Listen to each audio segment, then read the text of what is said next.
예, 사사기의 마지막 부분, 말씀입니다. 그렇게 흠모할 만한 그런 사건으로 대미가 장식되는 것이 아니라 마지막 말씀, 이미 저번에도 유사한 말씀이 나왔습니다. 그때 이스라엘의 왕이 없으므로 사람이 각기 자기의 소견에 오른 대로 행하리라. 이 자기의 소견, 이 소견이란 말이 바로 자기 눈앞에 보이는 것대로, 옳은 대로, 이 말은 자기 즐거운 대로, 그러니까 자기 편한 대로 그렇게 행하였더라 하는 것이 사사기 시대에 대한 진단입니다. 지금 지난 주간에 우리가 형제 간의 전쟁이다라고 그렇게 제목을 잡아서 말씀을 보았는데, 그야말로 전무후무한 형제 간의 전쟁입니다. 그 형제 중에 베냐민 지파를 향한 나머지 11지파의 그러한 전쟁입니다. 베냐민이 누굽니까? 막내지 않습니까? 그리고 야곱이 그때 70형제를 데리고 애굽에 내려갈 때 보면 베냐민을 아주 사랑했잖아요. 베냐민 위에가 요셉이잖아요. 근데 또 요셉이 다윗은 죄송합니다. 야곱은 요셉이 죽었는 줄 알았잖아요. 요셉도 잃었는데 또 동생 베냐민 그렇게 또 특별히 사랑하잖아요. 근데 지금 여기에 베냐민이에요. 베냐민 지파의 땅에서 이러한 일들이 이제 기브아 땅에서 이러한 일들이 일어나서 베냐민 뭐 사람들이 어떤 전체 지파에서 무슨 결의를 해가지고 전쟁을 일으켰다거나 어디 쳐들어갔다거나 또 강제로 무슨 음란한 짓을 했거나 그건 아니거든요. 비류들이 그 깡패라고 했지 않습니까? 고자력 번역하면 깡패란 뜻이에요. 아주 남봉꾼들, 강도들, 그들이 자행한 그러한 범죄인데 그것이 아주 커져서, 물론 그 범죄는 입에 담을 수 없을 정도로 흉악한 범죄죠. 한 부녀를 죽기까지 그렇게 아주 괴롭히고 또 음란하게 그렇게 했으니 얼마나 큰 범죄입니까? 그렇지만은 하나님의 법이 있고 또 법으로 돌로 치든지 또 징계를 하든지 아니면 하나님의 뜻을 구하여 하나님의 진노를 바라면 되는데 이들이 임의로 지금 전쟁을 하는 것이거든요. 어쨌든 하나님의 뜻을 구하고 또 전쟁을 하면서 하나님이 선뜻 해라, 전쟁해라 이렇게 말씀은 하시지만 어쨌든 그 전쟁 자체의 결과가 또 뭡니까? 지난주까지는 마치 악을 응징하듯이, 그래서 하나님이 선의 편이다, 정의의 편이다. 그들도 정의는 아닌데 말이에요, 사실상. 자의대로 행하는 건데, 그래도 하나님이 세 번째는 이기게 하시잖아요. 첫 번째 두 전쟁은 지게 하시고, 유다 지파를 내세워서 전쟁을 시작했지 않습니까? 베냐민하고. 그런데 사실 그 유다 지파가 자기 동족을 향해서 우는 사자가 되면 되겠습니까? 창세기 4장 49장에 유다 지파에서 왕이 나오는데 그 왕은 이스라엘을 다스리는 그 호울이지 않습니까? 그런데 그 유다 지파가 앞장서서 지금 베냐민을 멸절하는 그러한 자리에 서서 하나님이 처음 두 전쟁은 유다가 지게 하잖아요. 그쪽 연합군이 지게 한단 말이에요. 연합군 40만 명 중에 처음에 10분의 1이 나섰잖아요. 4만 명이. 지게 한다고요. 그것도 생각해 보면 그만해라. 이쯤 해라. 그렇게도 볼 수 있어요. 우리가 어떻게 보면. 그런데 여기 이제 이런 것은 우리 생각입니다. 과연 여호와가 이 전쟁을 기뻐하시는가 이 말이에요. 형제 간에 싸우는 거 아닙니까 지금. 이스라엘 야곱이 약복강에서 기도해서 이름을 얻어서 그 이스라엘이라는 이름을 얻은 그 가장 귀한 열매가 바로 12지파의 조상이 되는 거거든요. 그 12자손들의 지파가 되는 그게 하나님의 가족, 신약시대로 말하면 교회란 말이에요. 교회에 지금 하나됨, 그 가운데 지체들끼리 싸우는 거란 말이에요 지금. 교회의 성도가 교회의 성도를 죽이는 그러한 일이란 말이에요. 이게 신약시대로 말하면 그러한 것을 하나님이 사랑하시겠냐. 그래도 그들이 지난주에 보면 하나님의 집, 그게 베델인데 꼭 도시로 볼 필요는 없다고 했습니다. 아마 실로의 그러한 베델, 하나님의 집, 그 당시에 그냥 그대로 번역하면 하나님의 회막이나 그런 데서 이제 제사를 드렸습니다. 번제를 드리고 화목제를 드리니까 그때 이제 하나님이 이기게 하세요. 이기게 해서 베냐민을 멸절합니다. 그래, 지난주에 마지막 절에 보면 베냐민의 성읍과 가축과 만나는 자를 다 칼날로 치고 닥치는 성읍을 다 불살랐다 이 말이에요. 그러니까 베냐민이 싹 다 죽었단 말이에요. 베냐민 지파가. 다 죽었는데 겨우 몇 명 남았느냐? 600명이 남았다 이 말이에요. 600명이. 600명이 남아가지고 림몬바이에 도망쳐 지금 숨고 있는 그런 형국입니다. 그런데 이제 보니까 600명을 멸절하면 어떻게 됩니까? 없어지잖아요, 지파가. 베냐민 지파가 없어지잖아요. 여기에 생각이 미친 거예요. 이제 이게 전쟁을 일으키긴 하는데 다 멸절하자고는 했는데 이렇게 되면 지파가 없어지는 거 아니냐 이 말이에요. 이건 하나님의 뜻이 아니다 이 말이에요. 그런데 오늘 1절에 보면 뭡니까? 지금 베냐민의 여자가 없어요. 다 죽인 거예요. 지난주 말씀에 제가 말씀을 드렸죠. 고고학자의 발굴이 있었는데 베냐민 이 전쟁의 터에서 재가 많이 나오더라. 왜냐하면 불탔다 이 말이에요. 베냐민. 오늘 여기 보면 불탔다 있지 않습니까? 지난주 48절에.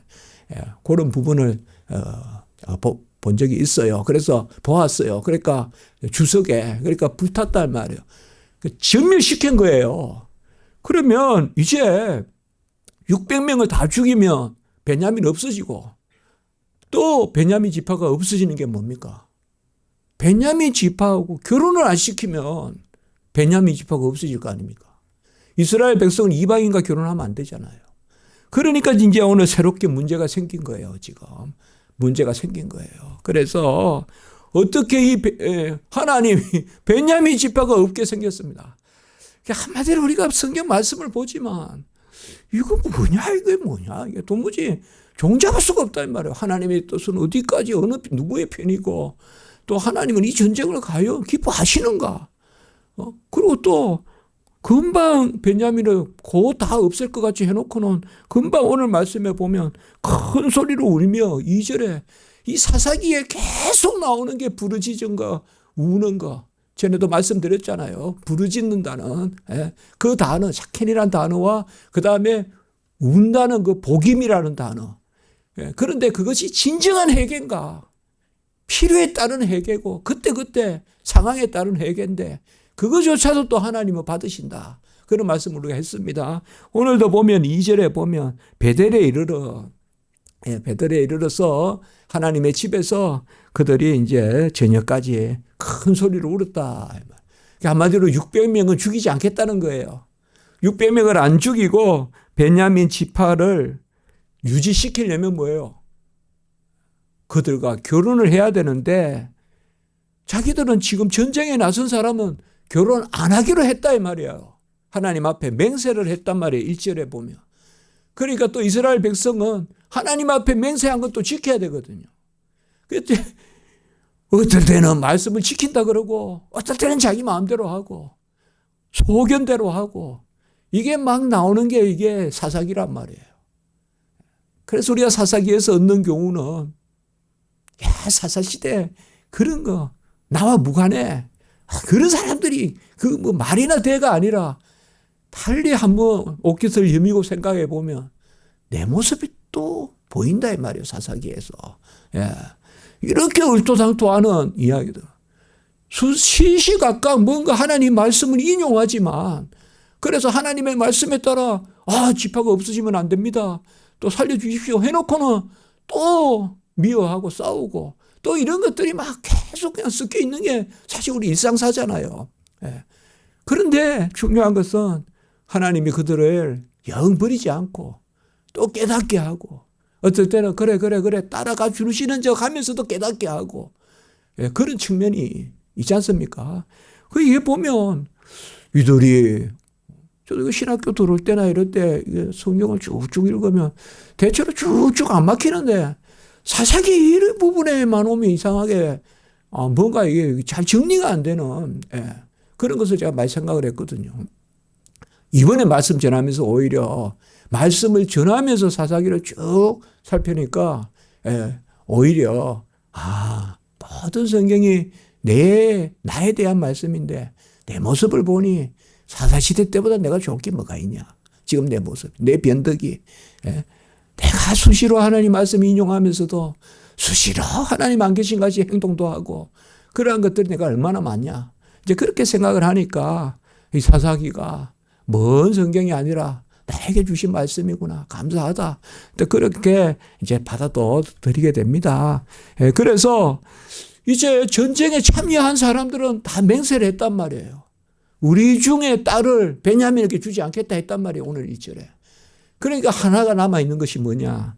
전쟁에 참여하지 않은 사람의 딸을 주자 이거예요. 전쟁에 참여하지 않은 사람. 그게 바로 누가 참여를 안 했는가 하면 야베스 길르앗. 오늘 8절에 보시면 야베스 길르앗. 이 야베스 길르앗은 전쟁에 참여하지 않았습니다. 근데 이것을 사실 우리가 길르앗 야베스라고 해도 됩니다. 나중에 사무엘서에 가보면 길르앗 야베스로 나옵니다. 그래서 야베스 길르앗 해도 되고 길르앗 야베스 해도 됩니다. 둘 다 지명 같은 지명입니다. 이건 요단 동편입니다. 그래서 오늘 말씀에 보면 가나안 땅에 이런 말이 나오면 가나안 땅이라면 요단 서편을 뜻하거든요. 길르앗 야베스는 요단 동편이고 므낫세 지파 땅입니다. 길르앗 땅이에요, 원래. 길르앗 땅이에요. 근데 나중에 보시면 여러분들 이 길르앗 야베스 길르앗 땅에 이제 우리가 사무엘서에 보면 베냐민 지파하고 친해요. 그래서 나중에 전쟁 때 사울을 도와요. 사울이 베냐민 지파잖아요. 사울왕을 도와요. 그리고 사울왕이 죽어서 몸이 벳산의 성문에 못 박히잖아요. 사울의 몸이. 그 몸을 거두다가 몸이 막 쪼개지가 그렇게 걸어 놓거든요. 이제 나중에 우리가 말씀 볼 겁니다. 나중에 사무엘서 할 때 사울 왕이 죽었을 때 벳산, 오늘날로 말하면 스키토폴리스라 그래요. 오늘날에 스키토폴리스라는 도시가 있어요. 거기가 벳산이에요. 큰 도시예요. 벳산에 박아놨는데 그게 이제 이렇게 갈릴리로 요단으로 하는 그 중요한 도시예요. 벳산이라는데 거기에 박아놨는데 그 사울의 시체를 가져다가 장례를 치러준 사람이 바로 길르앗 야베스 사람들이에요. 그러니까 길르앗 야베스가 본래 베냐민 지파하고 친했다.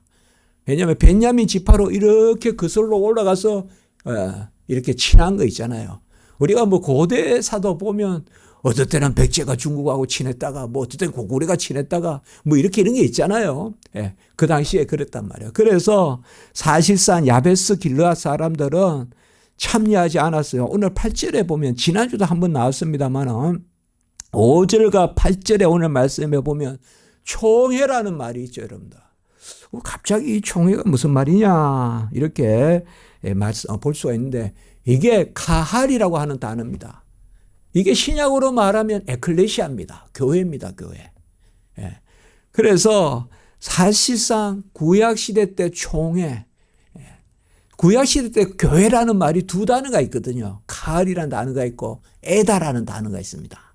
카할이라는 것은 모임 그 자체를 이야기하고 에다라고 하는 것은 어느 때에 우리가 모이다 하는 그 모이는 행위를 뜻합니다.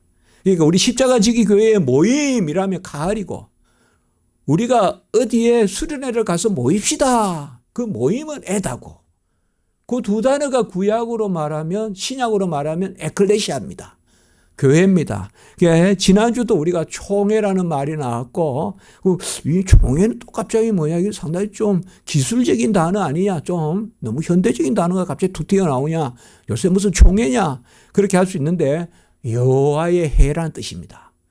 백성의 해. 오늘 보면 백성이라는 단어가 있죠. 백성이라는 단어. 제가 이제 말씀을 준비하면서 사실상 중요한 단어가 이 백성이란 단어 오늘 그런데 백성이 저녁까지 울었다 그렇게 말씀이 나오지 않습니까? 저녁까지 2절에 백성이라는 단어, 이 암이라는 단어, 히브리어로 암입니다. 암.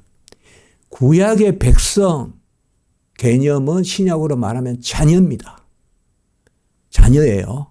신약에 우리가 자녀가 되는 근세를 주셨으니, 요한복음 1장 12절, 그 다음에 자녀의 영을 받았으니, 로마서 8장 15절, 또 갈라디아 4장 6절, 그게 구약으로 말하는 백성입니다.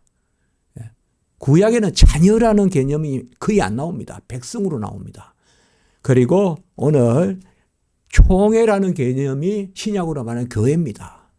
그게 사실상 우리가 중요한 단어로 새겨야 된다고 저는 봅니다. 여기에서 거기에 참여하지 않았다 이 말이에요.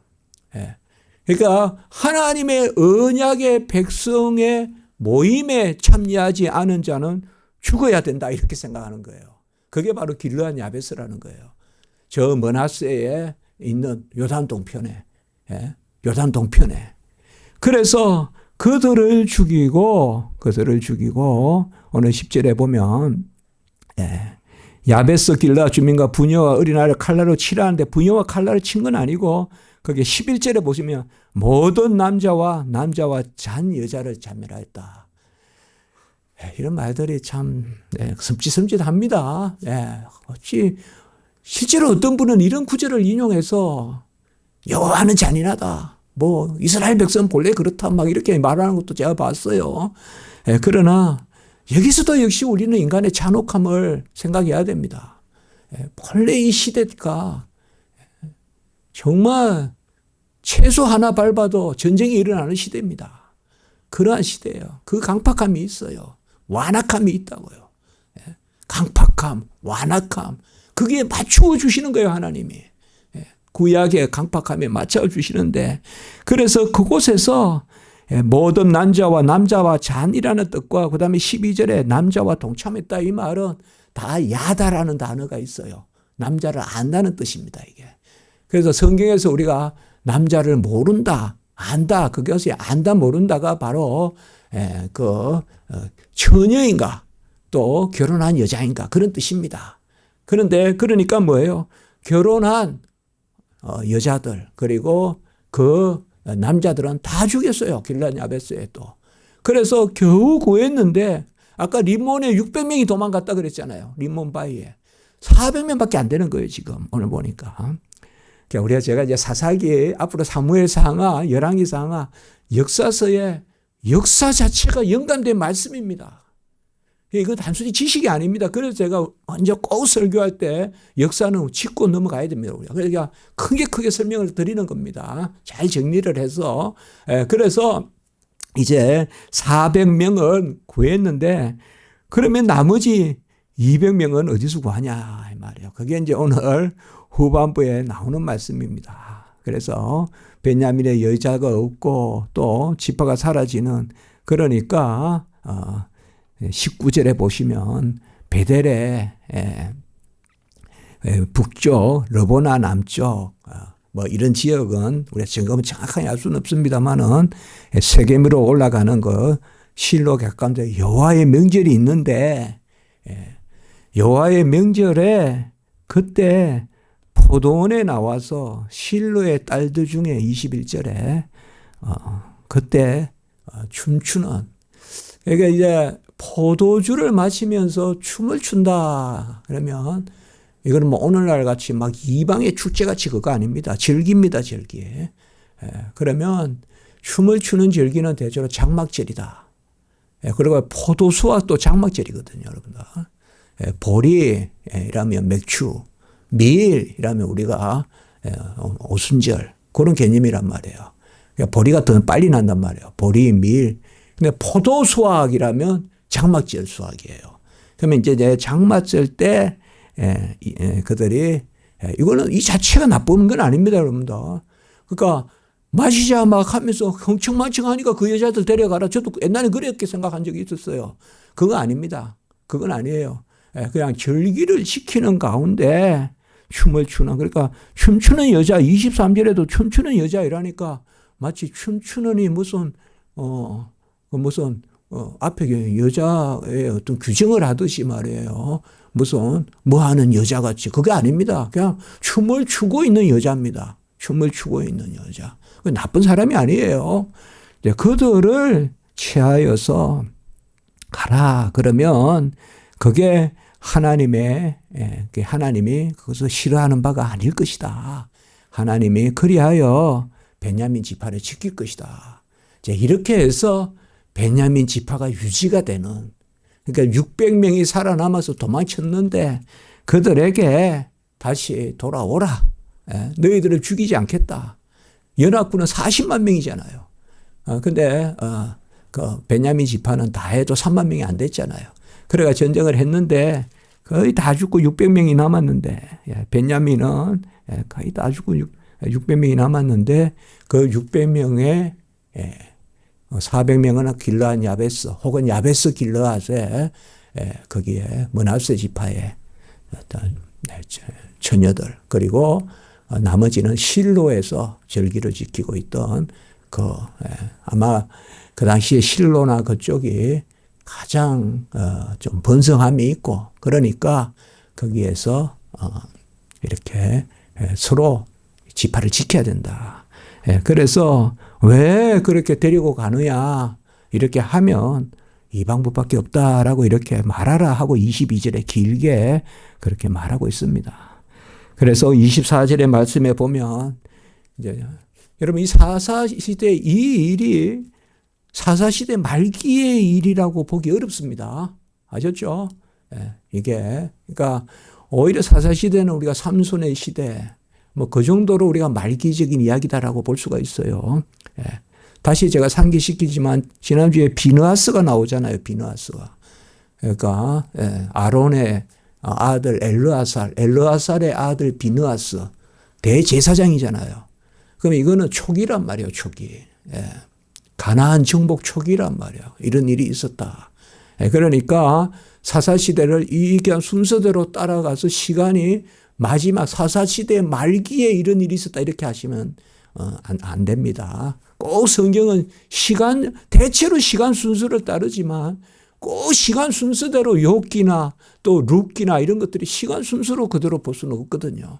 그때그때 우리가 하나님이 주시는 말씀에 그 교훈의 순을 따르는 거거든요. 대체로 시간 순이지만은 특별히 구약도 그렇고 신약도 그렇지만 복음서도 요새 우리가 보지만 꼭 시간순, 특별히 누가복음이나 요한복음 이럴 때 꼭 시간순을 다 쫓아가는 건 아니거든요. 어떤 비유라든지 또 뭐 우리 주님의 가르침, 그 산상복음도 있고 우리가 편지복음도 있잖아요. 그러한 주님의 가르침 이런 것은 교훈을 따라서, 그리고 뭐 마태복음에 하이스 진저 서기관과 바리새인이여 이런 것들도 누가복음에는 흩어져 나오거든요.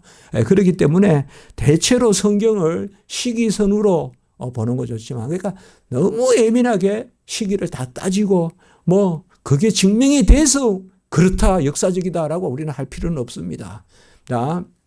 크게 그렇게 보시면 되는 거죠. 그래서 이제 일단 사사시대에 어떻게 보면 이렇게도 볼 수가 있겠죠. 앞에는 시대 순으로 쭉 정리하고 뒤에는 사사시대가 이런 시대였다라는 것을 가장 극명하게 보여주는 두 사건. 미가의 집의 신상, 그리고 함께 뭐예요? 단 지파가 라이스로 올라가서 자리 잡는. 그러면서도 그 뒤에 계속 흐르는 게 뭡니까? 결국 단에 산당이 생기는. 그게 나중에 그게 여로보암의 산당이 단에 있지 않습니까? 그것을 하나 이야기해 주고 있고, 그리고 후반부에는 아주 레위 지파, 제사장 지파가 음란하게 첩을 취하고, 그리고 그러한 가운데서 일어나는 일들, 그게 이제 또 베냐민 지파와 관계가 되고, 이러한 일들, 그래서 입에 담지 못할 짐승의 각을 뜨라고 그 성민을 삼아 놨더니 사람의 각을 뜨고 있는, 꼭 각 뜬다는 뜻이거든요. 그러니까 뭔가 하나님의 거룩한 일로부터 들은 것을 엉뚱한 대로 적용시켜서 사용하는, 그게 저한테 와닿더라. 이번에 사사기 보면서요. 그러니까 하나님의 말씀대로 살아야 되는데 들은 거는 있는데 이걸 엉뚱하게 사용한단 말이에요. 엉뚱하게. 내 마음대로 그야. 그게 많이 느껴져요. 그러니까 금방금방 하나님의 말씀 여호와도 찾는데 보면 뭔가 비슷한 것 같은데 전혀 다른 이야기 있지 않습니까? 각을 뜬다든지 이러한 것들이 그렇게 저한테 처음부터 운다는 것도 그렇고 소리친다는 것도 그렇고 그래도 하나님이 그것을 너 안 돼. 너는 뭐 100% 자은하는 어떤 그러한 마음과 뜻과 정성과 다 들여서 하는 거 아니야. 넌 안 받아. 그렇게 하지 않고 부족한데도 또 받아주시고 연약한데도 또 한 번 더 받아주시고 그게 우리의 모습 아닌가. 예. 우리의 그 눈물이 간혹은 진심의 눈물이 아니라도 그냥 아파서야 하는 거라도 하나님은 그것도 회개로 받아주시지 않는가. 그런 마음을 중요해요. 그래서 저는 그래도 그들에게 여호와를 향함이 있었다고 제가 보는 겁니다.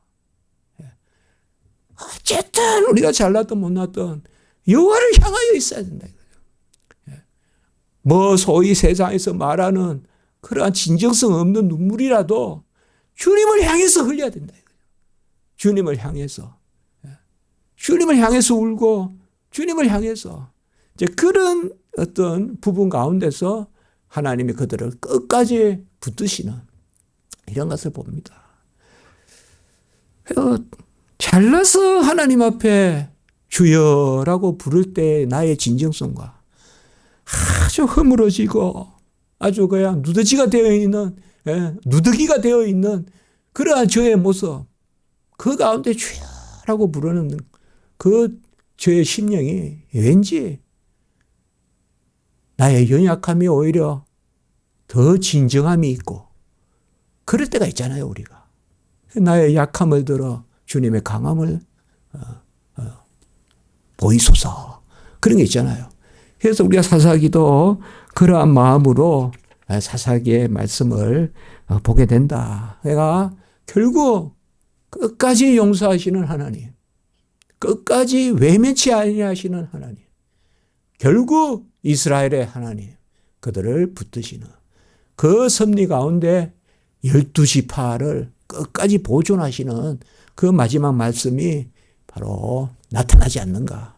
물론 그 안에 어떤 내용은 상당히 우리가 봤을 때 뭐 이런 말이 있나 뭐 하는 거냐 싶을 만큼 도무지 종잡을 수 없는 것 같아도 결과적으로 오늘 26절에 그때 이스라엘 자손이 각기 지파 가족에게로 돌아갔고 기업으로 돌아갔더라.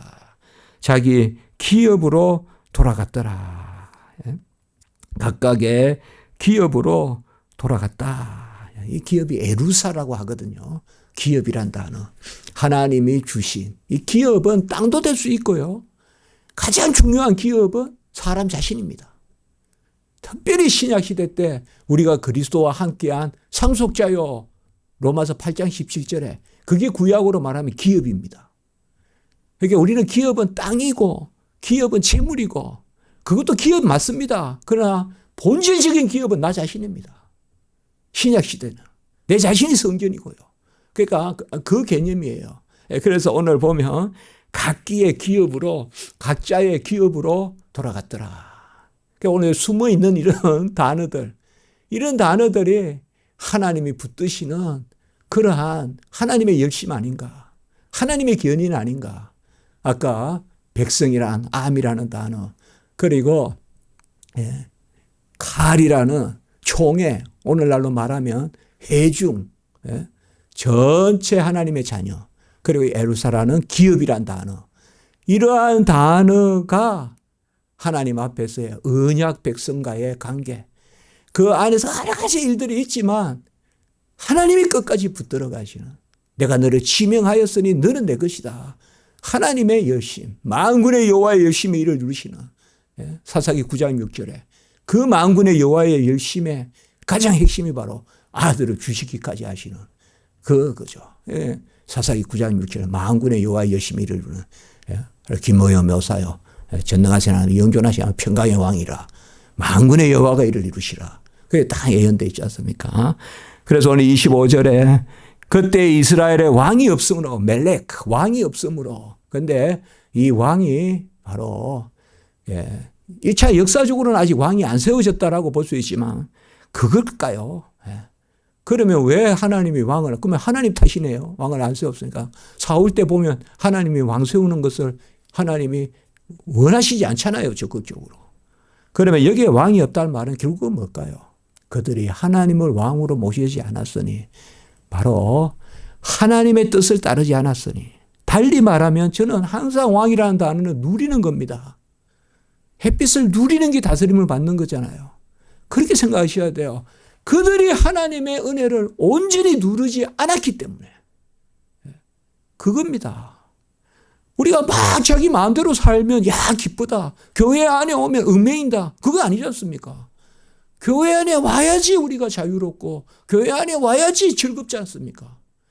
그러니까 뭐예요? 왕이 없다 이거는 그들에게는 누리지 않는 거죠. 항상 그렇게 생각하십시오. 그들이 제대로 누리지 않으므로, 그리고 작자 소견대로 했다면 자기 좋은 대로 세속적인 것을 즐거워한다 이 말이에요.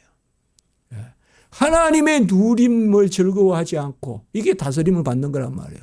하나님이 신령한 꼴을 주시고 만나를 주시고 말씀을 주시는데 그것을 누리면서 감사하고 푸른 초장 실만한 물가 하면서 양같이 즐거워하고 그렇게 사는 것, 높은 산의 고원의 양과 같이 즐거워하는 그러한 모습으로 사는 것이 아니라, 바로 각자 자기의 소견은 뭐냐 하면, 오늘 소견이란 말은 그대로 우리 히브리라 아인이라 합니다. 눈입니다. 눈.